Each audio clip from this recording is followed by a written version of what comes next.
மாலை அணிந்தவர்கள் நம்ம கணவனா இருந்தாலும் சரி, மகனா இருந்தாலும் சரி, சாமின்னு கூப்பிடுறோம்.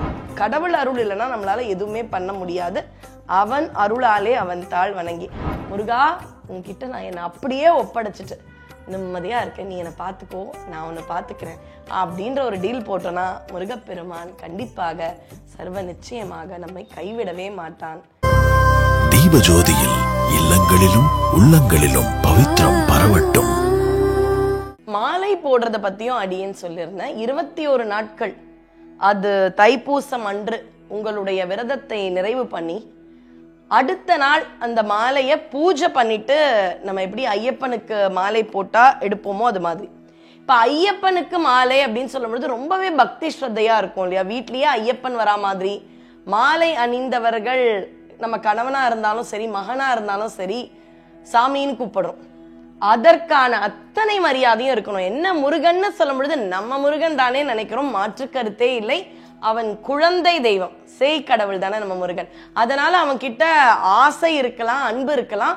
ஆனா அந்த மாலை போட்டால் எந்த அளவு நியதிகளை நாம் பின்பற்ற வேண்டுமோ அந்த நியதிகளை நாம் பின்பற்ற வேண்டும்.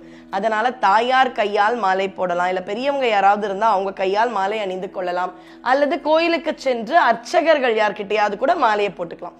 ஏன்னா ஐயப்பன் மாலையில குருசுவாமின்ற ஒருத்தர் இருப்பார். இது நம்ம விரும்பி முருகனுக்காக செய்வது.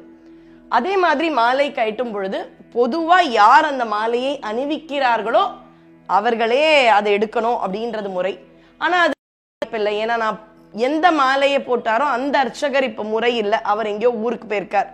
அந்த சமயத்துல தாயார் இருந்தால், வீட்டில் பெரியவர்கள் இருந்தால் ரொம்ப கட்டாயமோ பயமோ தேவையில்லை. எல்லாத்துக்குமே ஒரு ஆத்மார்த்தம் தான் சொல்ல வருது. அவர்களுடைய கரத்தாலேயே தைப்பூசத்துக்கும் அடுத்த நாளோ இல்லை இன்னும் ஒரு நாள் விட்டோ ஒரு சுவாமிக்கு அதே மாதிரி பூஜை பண்ணி இந்த மாலையை அணிந்தேன், இந்த அழகான விரதத்தை நீதான் முருகா நடத்தி கொடுத்த, என்னால ஒரு விஷயத்த பண்ண முடியுதுன்னு நினைக்கிறதே ஒரு பெரிய ஒரு நகைச்சுவைக்குரியது. ஏன்னா கடவுள் அருள் இல்லைன்னா நம்மளால எதுவுமே பண்ண முடியாது.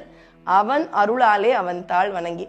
அதனால உன்னுடைய அருளை நான் ரொம்ப நல்லா பண்ணேன் முருகா, இதே மாதிரி உனக்கு சேவை பண்ண நான் காத்துட்டு இருக்கேன், நான் உன்னை பார்த்துக்கிறேன், நீ என்னை பார்த்துக்கோன்னு சொல்லிடுங்க. நிஜமா நம்மளால முருகனை பார்த்துக்க முடியுமா? முடியாது. ஆனா சொல்றது தப்பு இல்லை.